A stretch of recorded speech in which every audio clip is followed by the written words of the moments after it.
Dumper repairing centre. আপনারা দেখছেন আমার হাতে যে ডাম্পারটা, এই ডাম্পারটা কিন্তু পালসার গাড়ির এই ডাম্পারটা এসেছে পার্সেলের মাধ্যমে ফরিদপুর থেকে।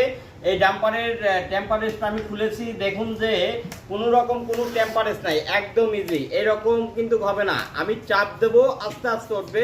সেটা কিভাবে ওঠে আমি আপনাদের দেখা দিচ্ছি। আর একটা মাল আমার কাছে রয়েছে, এটা হচ্ছে আমি এটাও রিপেয়ারিং করেছি। এই যে এখানে আমি প্রেসার দিয়ে চাপ দিলাম, এইভাবে ছাড়িয়ে দেবো, এইভাবে ঠিক উপরে উঠে চলে যাবে। এটা কিন্তু এখন পারফেক্ট আছে, একদম ঠিক আছে। কিন্তু এটার অবস্থা কিন্তু খুবই ভয়ানক, আপনারা নিজেরাই দেখতেছেন। এইরকম যদি বাম্পার থাকে সেই ক্ষেত্রে কিন্তু প্রচুর বাউন্স খায়, প্রচুর লাভ পারে, লাফালাফি করে। এইরকম যাদের প্রবলেম আছে এবং এই হাইড্রোলিকের জন্য কিন্তু অনেক সাইড সমস্যা হয়।